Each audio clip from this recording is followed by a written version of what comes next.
Hey Revive family, this is Dr. Jake, and we are 2 days out from our Facebook Live workshop on bulletproofing your lower back. Now, we have had countless patients come in with disc bulge, disc herniation, slip disc, throughout back pain in general, back stiffness.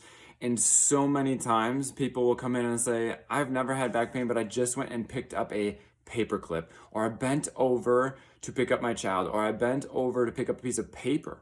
Something as insignificant as a paperclip, a lot of people will say that was the reason my back went out. Now, picking up a paperclip, is that really the reason? Is that really the cause?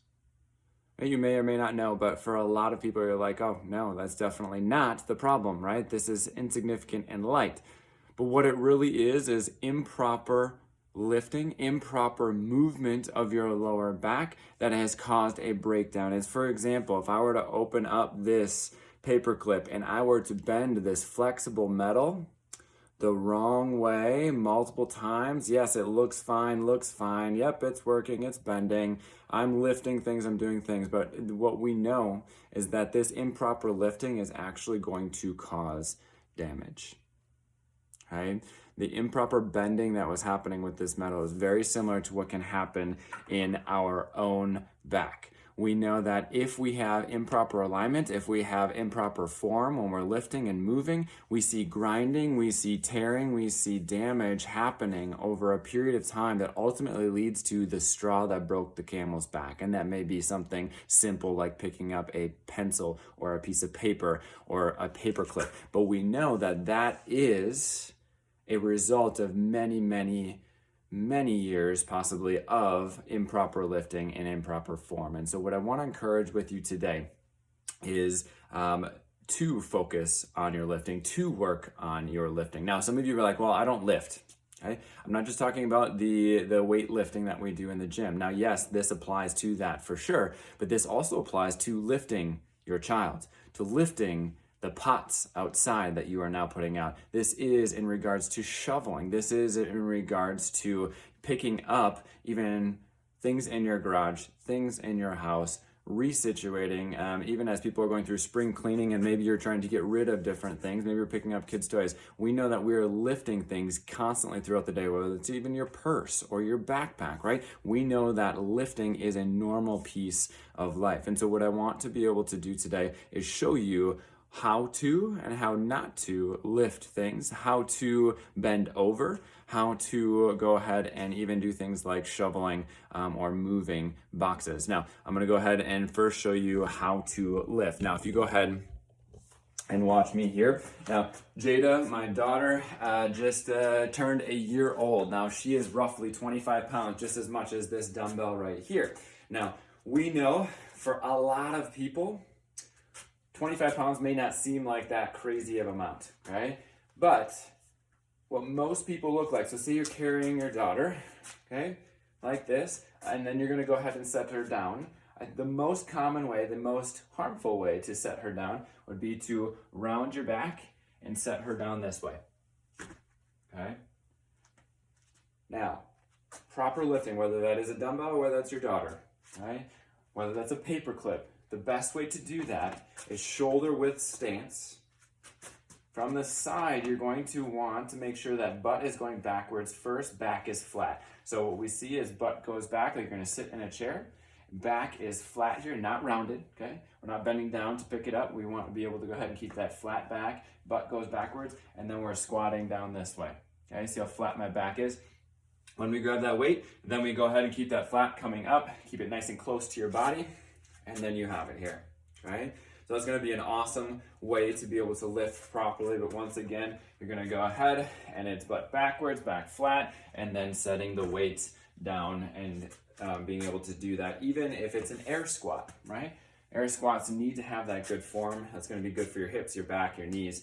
But whether it's a dumbbell, your child, that potted plant outside, you need to be doing that. Now, some of you may be more challenged in regards to injuries in your knees or hips, but what you can do then is a lunge type lift. So splitting the legs just like this. So splitting the legs here. The weight is right below you. You're gonna go ahead and lunge down. You're gonna grab that weight here and then go ahead and come on up. Now, this right here, you can even do this on the way down, but you're gonna kind of slide your weight down to your hip. You're going to lunge down so that a lot of the weight is gonna be on that hip and less on your lower back there. And then you can go ahead and lower that to the ground. Those are going to be some really good ways to be able to do that. Now, as we look at different kinds of bending over, we once again want to make sure that we are bending appropriately. Now, even think about doing dishes. A lot of us are bent over the sink. We're kind of washing our dishes like this. We can get sloppy and get a little curved in our back rather than being flat. Okay, we get more of the rounded back rather than the flat back. So doing dishes, an easy way to do that, instead of just bending at the hips, you just put a little bend in your knees so that we're not locked forward, a little bend in your knees, and then keeping that back flat. That's gonna be a good way of washing dishes, doing laundry, all of those kind of things. We wanna make sure we're conscious about how we are standing, how we are hinging and moving forward. Because if we are sloppy, we have a rounded back here that's going to cause a lot of strain and a lot of wear and tear, like that paperclip bending improperly. All right. Now think about those people you're going to see in their gardens now. All right. A lot of times they're just straight hinging and they're picking up weeds. Okay. This is very bad. You can see my hips here. You can see how rounded this is. This will cause a lot of strain. We have lots of patients that will come in and they'll say, my back is killing me. Well, what'd you do this weekend? I was picking weeds. How did you pick weeds? This is how they show me. Okay. We know that there's a direct correlation to that poor posture and form that is leading to back stiffness, back pain, and back damage. Okay, so go ahead, and what I want you to be able to do is squat back down and rest on your knees and then be able to pick as you go there. All right, you can kneel, you can sit on a stool, you can get those nice rolly stools, but be good to your back while you're gardening, right? You want to continue to do those things that you love to do and be able to do them healthily. Now, another thing, and I know you guys are all jealous of my handy dandy shovel here, but a lot of people, right? Shoveling form is another one that can really get to people, whether that's raking or shoveling, right? Raking, same way. We don't want to be raking with a rounded back, and we don't want to be shoveling and lifting with this rounded back, and we don't want to be doing this, okay? So for both of those, raking, we want flat back, good strong core, and we're going to go ahead and rake this way. For lifting, right, we want to be able to lift with that back flat, not like this, back flat.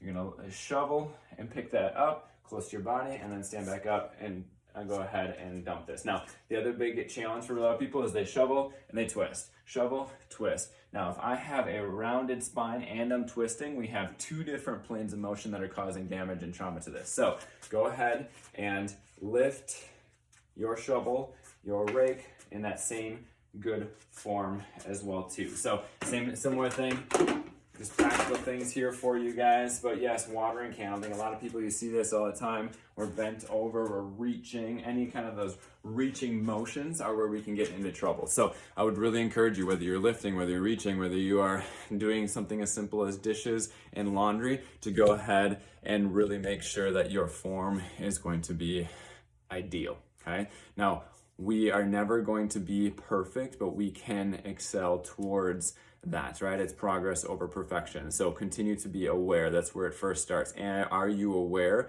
of how your posture is? Okay. Are you aware of your lifting? Now, are you aware and just now conscious that every time you pick up your child, you are lifting, even if you aren't necessarily lifting in the gym? So I encourage you to do that. Now, you guys, thank you for being on here today. I hope that this was helpful for you.